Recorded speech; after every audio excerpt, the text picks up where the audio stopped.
Dreamweaver, Chapter 9, To the Grand Court. Many of the faithfuls trickled in over the last few days. There were various action items to report and additional orders from the Governing Council to enact. As chair, Michael needed to broach the topic of Ainsley carefully. Otherwise, the sheer mentioning of his name might cause panic through the ranks. By and large, accounts of his existence already spread, greatly exaggerating his abilities, and in the recent months, more and more of them sprouted. A young man donning the forbidden colors was seen healing a village, and another sighting had the man destroying packs of foragers. Ridiculous, yes. Yet, these lies were also dangerous. If the Guardians were not the only ones helping the populace, then they are not unique. And thus... Michael finally brought himself to say it. The Great Purity is not needed. The very idea violated him, for it was sacrilegious, vile, and impure. He was tainted by the mere thought. Immediately he fell to his knees, asking for forgiveness. The Great Purity took an immense interest in that man, undoubtedly, to properly guide and mentor the youth.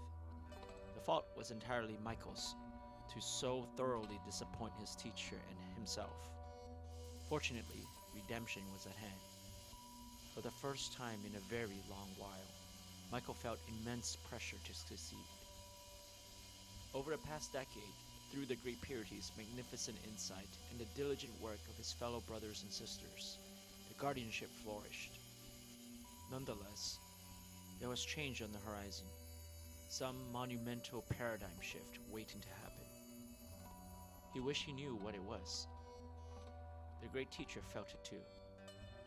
On Michael's last visit to the Palace of Light, the Great Purity remained within the Sanctum Sanctorum, in some protracted sabbatical, refusing all visitors. Many long-standing issues persisted as well. The Marauders, a band of lawless ruffians, should have been disbanded.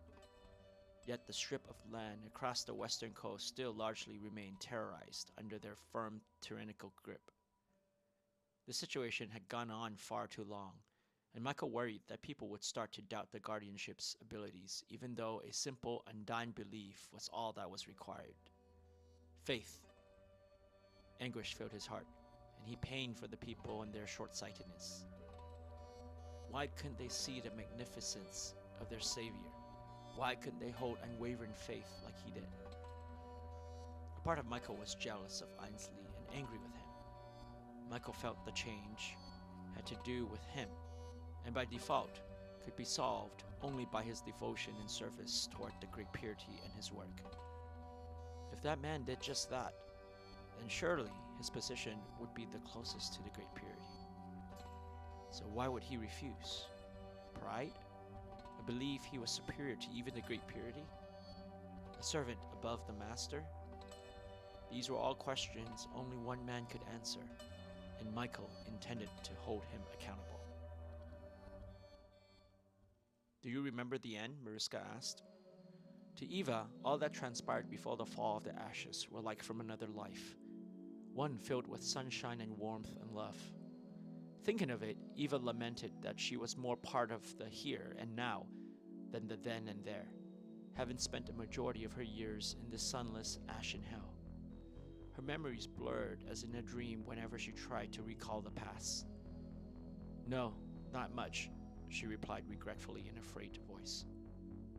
Memories are precious, but somehow the past is so nebulous and the future so uncertain. All people do is live for the present, fight and die for the present. Eva understood. Time was interdependent. Without the past, people had no identities. Without the future, people had no purpose. From minute to minute, life became one of basic survival, raw and animalistic. We need the balance. Mariska smiled knowingly and walked close to the balcony without stepping outside. When the ashes fell, balance was disrupted. The thin fabric of society tore away, allowing the undercurrent of discontent to churn to the surface. Then society sought to re-establish order, the Marauders and the Guardians, chaos and order. But the problem is both are an overshoot to the extreme, and neither can last. A sudden sad expression permeated Mariska's countenance. I wish I know exactly what it is that needs to be done and how we are to achieve it. You've seen the world healing again.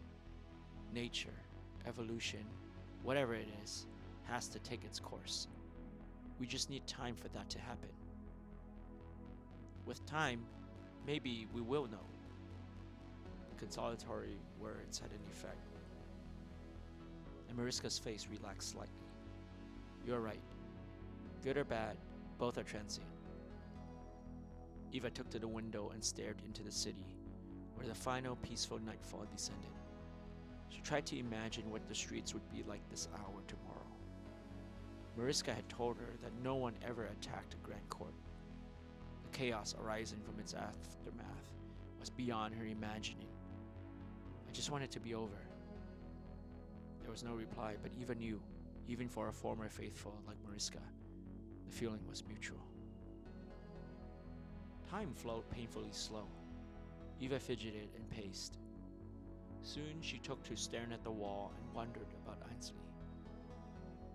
The image of his meditating amidst the tall bamboos played in her mind, and she thought that he was probably doing the same in his room. What are you doing still up? Eva asked, surprised to find him out on the balcony. That was my question. Well, I asked first. With you, what choice do I have, right? He smiled. I've been thinking of you. Me? She asked. If anything goes awry, I want you to go, with or without us. Ainsley, I don't mean anything bad by that. It's just, I don't want anything to happen to you because I know how adverse you are to danger. So, you're calling me a coward, she teased, laughing as he stammered for a reply. No, you came to me because you thought it was safe. Now we're gonna do this, he sighed heavily. I can take care of myself. Her hands clutched tightly around the railings. More than you know, he chuckled. I know. I'm just afraid. Ainsley, you care too much. And you would rather not love or care? There was a pause, long enough for Ainsley to doubt her answer. No, I would rather not. Live or die, we do so alone anyway. She turned to retreat into her room, but his voice held her. Eva, sometimes the pain let us know that we still feel. Eva sank into her bed. She detested him, abhorred him, hated him, and most of all, she wanted him safe. Without knowing it, Eva finally drifted asleep amongst a river of tears. Mariska did not join them. Only Ainsley, Eva, and Missy donned the white garbs of the Crappers. After all, even men with occupations as lowly as these had to declare their allegiance. A large cart, half filled with all types of waste, lay unattended by the alleyway next to the city morgue, where unclaimed corpses piled until they overflowed into the in-house cremator. From here, the party of three made their way toward the center of the city. Denizens hurried aside as the smell from the cart percolated the air. Scornful glances and words fell lavishly on the three Crappers, despised not for the filth of their occupation, but for the reminder that they served to the people of their own rottenness. The gates to the Grand Court opened before their arrival. Eva watched with amusement as the guardians retreated generously to allow the mule-driven cart entrance. To the back, one of them pointed, covering his nose. Ainsley nodded and helped Missy guide the animal toward the rear of the compound. Without further hassle, they were left to their own accord for the next 2 hours before anyone would inquire into their whereabouts. Missy immediately dug through the containers to retrieve her weapons. Ready? Missy asked Ainsley. Yeah. Ainsley? Eva called after him. He turned to see a misty-eyed girl. At a loss for words, he didn't know what to say or do except to awkwardly extend a hand. She ignored it and embraced him. Promise me, you'll be safe. I'll try, he stuttered, surprised by the sudden emotional outpouring. Don't try. You must. Okay, I promise. Eva stared into his eyes, and content that he was serious, she relaxed and turned away. Ainsley watched until she disappeared around a corner. Looking at Missy, he asked, "What was that about?" She shrugged. "I don't know, but I think she likes you." His promise was enough to sustain her. As he was fine, she would be as well. Eva's mind shifted toward finding the fuel depot. She knew it lay along the wide road. The dining commons, the barracks, the luxurious suites, the detention center, the greenhouses. She passed each in turn. Eva was nearing the front of the building, and the loud chants of praises to the great Purity could be heard echoing from the main court where judgment and worship often occurred simultaneously. The ivory tower that she knew by name only now materialized before her. Her eyes naturally followed its smooth white walls toward the pinnacle, from where one could take in the panoramic view of the entire city. Eva paused briefly to imagine how it would be, that high up in the normal world, watching the sunset on the horizon. A loud, piercing scream shook her violently out of her thought. She saw a shadow fluttered across her eyes, deep and dark against the pale walls. Eva ran. She hadn't gone far before the smell of lilacs burned her nostrils. It was strong, concentrated, and nothing like the light and fresh scent she remembered from the spring days of past. The lilacs were everywhere, and of all varieties: tall violet Pocahontas, short, lighter colored Peripetetes, and white Madame Lemon.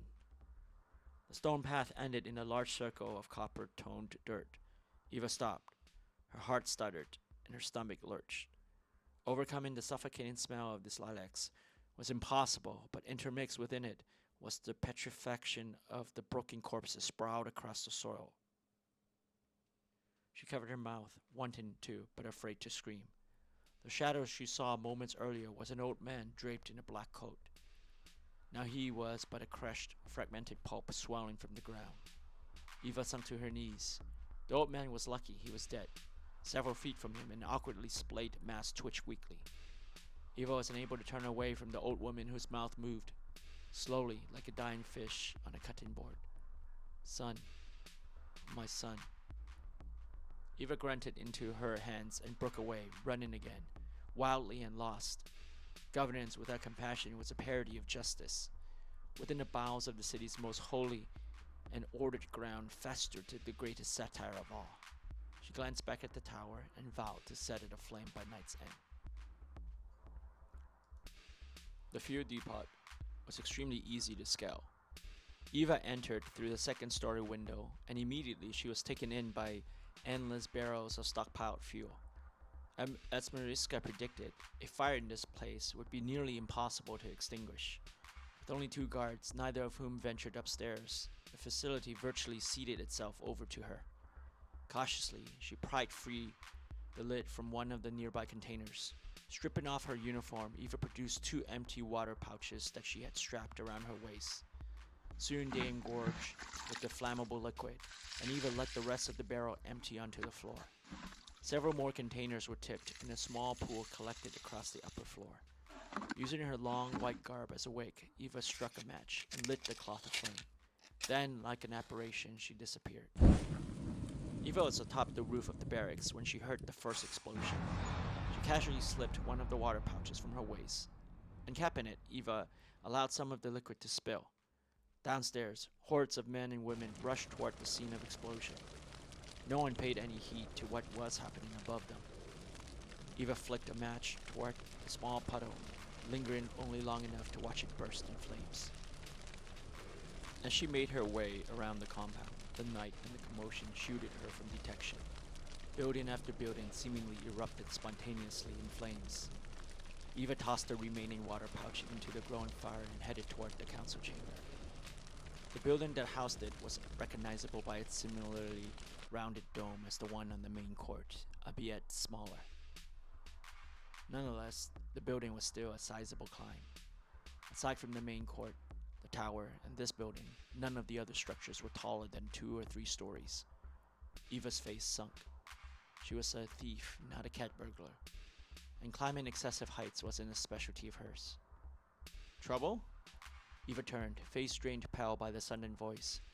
"Mariska," she whispered, "you scared me half to death. Come on, they're waiting." Without another word, Mariska pulled Eva to her. Before she could say anything, Eva found herself 15 feet from the ground. Immediately, she held on tighter to Mariska and closed her eyes. When she opened them anew, Eva was atop the dome. Mariska wasted no time and swiftly descended down a dark stairwell. Eva had no choice but to follow. If you like what you've heard and don't want to wait until next week, either be a member on Ko-fi and get access to next week's episode today, or read the whole book for free with a Kindle membership. See links below. Until next time.